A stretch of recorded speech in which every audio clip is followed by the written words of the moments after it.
Tazreth Prime was a world of shining towers, endless crystal bridges and skies that glowed like sapphire seas.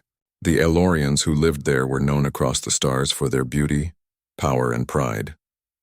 They ruled with perfect control and strict laws that no one ever dared to break. They believed their way was flawless.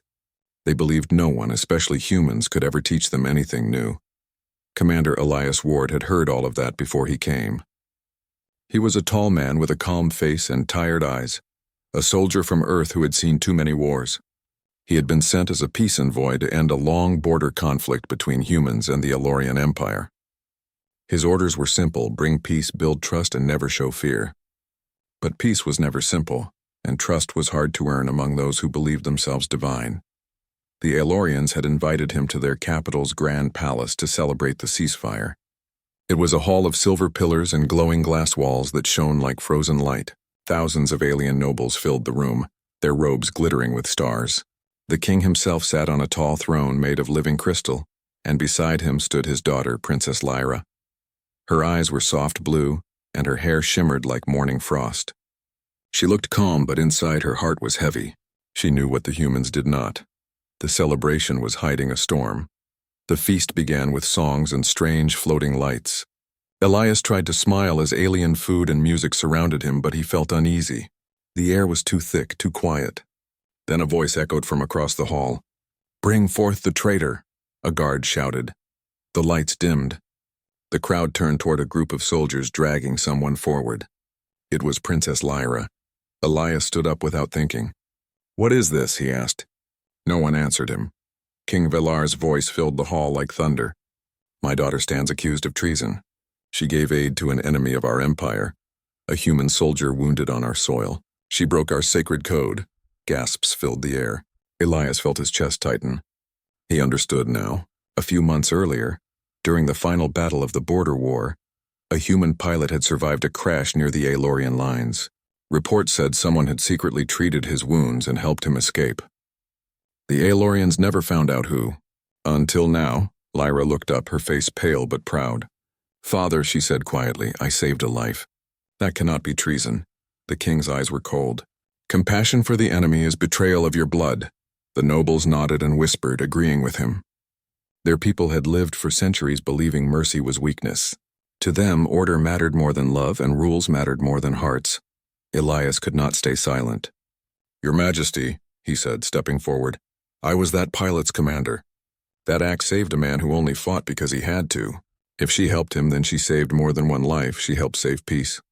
The hall fell silent. The king's face darkened. "Human," he said slowly, "you forget your place. You are a guest here, not a judge of our laws." "I understand that," Elias said, trying to stay calm. "But where I come from, even enemies deserve justice. If your law punishes kindness, then let me stand beside her in judgment." The room exploded with murmurs.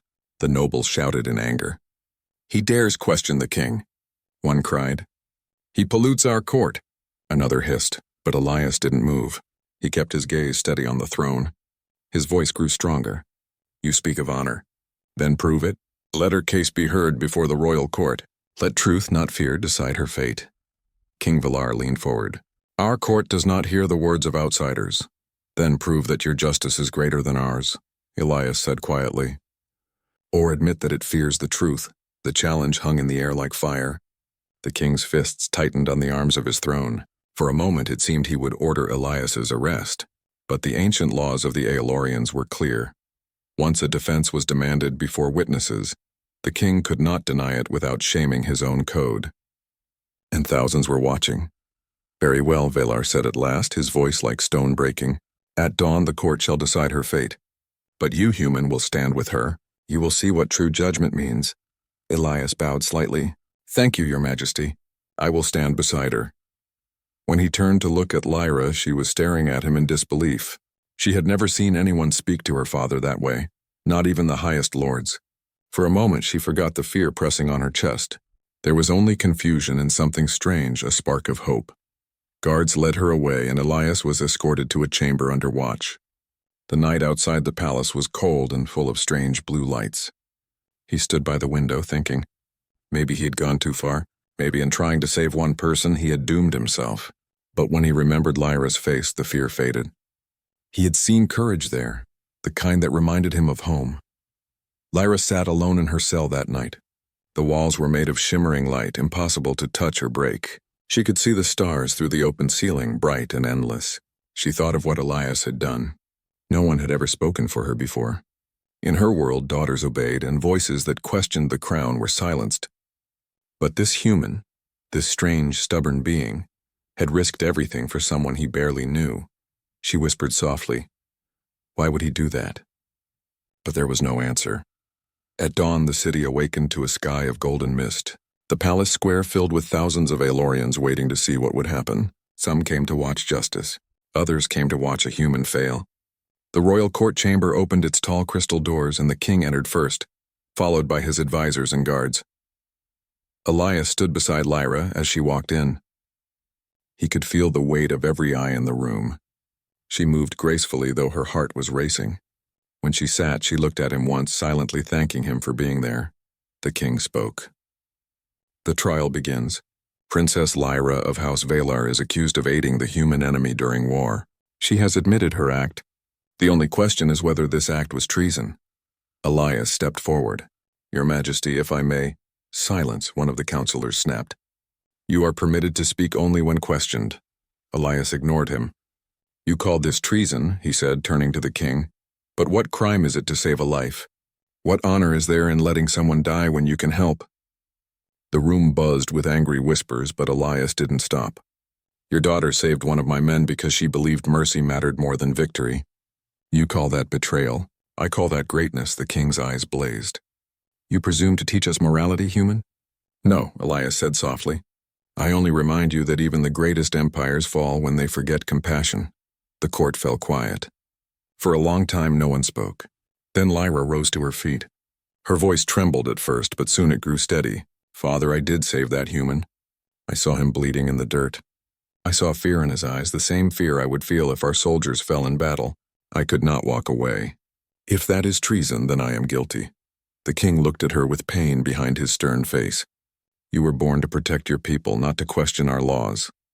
"I did protect them," Lyra said, "because that small act of mercy stopped a chain of hate. The soldier I saved carried a message that ended the fighting. I could have let him die, but if I had, we might still be at war today." Elias turned toward the court. "You see? Her kindness brought peace faster than any fleet or weapon." An older noble stood up angrily. "Peace bought with shame is no peace at all. We bow to no one." Elias looked at him directly. "Then you will keep fighting forever. On Earth, we learned the hard way that pride destroys more than war ever could." There was a long silence after that. Even those who hated him could not find an easy reply. The Aelorians had ruled for thousands of years, but none had ever heard words spoken with such simple strength. The king stood slowly. His expression was hard to read. Anger, sorrow, and confusion mixed together.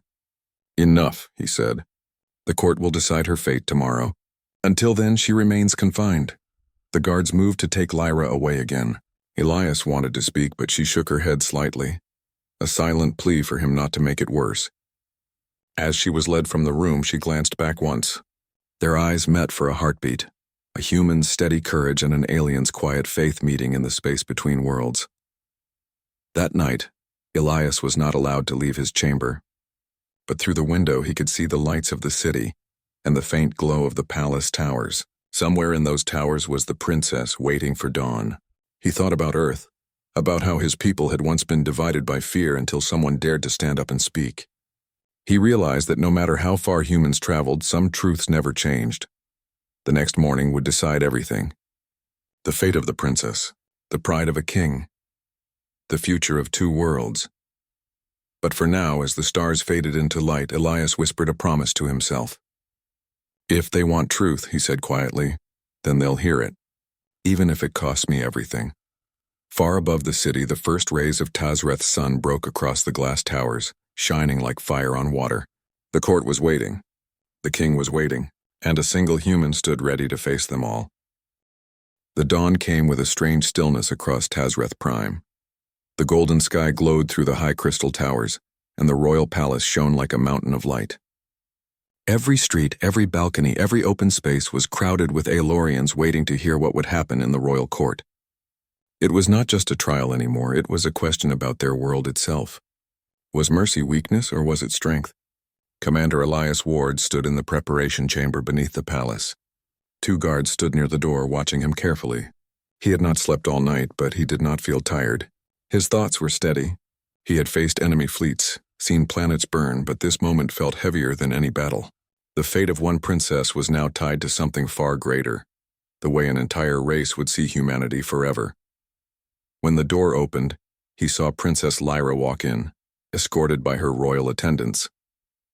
She wore a simple silver gown with a faint blue light around her wrists, royal cuffs of honor, not chains, but still a mark that she was under trial. Her face looked calm, but her eyes held a quiet storm. "You should not have done this," she said softly when the guard stepped back. "You should have left when you could. My father, he will not forgive defiance." Elias smiled faintly. "If I left, then who would stand beside you?" "You risk your life for someone from another world," she said. "Why?" "Because it's the right thing to do," he answered. "On Earth, we learned that courage doesn't come from blood. It comes from choice. You made the same choice I would have made." For a moment, she just looked at him. In her eyes, he saw both gratitude and fear. "If they find me guilty," she whispered, "you may die too." He nodded. "Then we die telling the truth." The sound of a deep bell echoed through the palace. It was the call to judgment. The guards motioned for them to follow. Together they walked through the shining corridors filled with blue light and into the great hall of the court. The royal court of Tazreth was larger than any hall Elias had ever seen. The ceiling rose hundreds of feet high, filled with floating energy symbols that glowed like stars. Thousands of Aelorians filled the balconies, their silver eyes watching. The king sat upon his throne of crystal, his face like stone, while 12 counselors stood in a half-circle before him, representing the old laws of their empire. When Lyra and Elias entered, the hall went silent.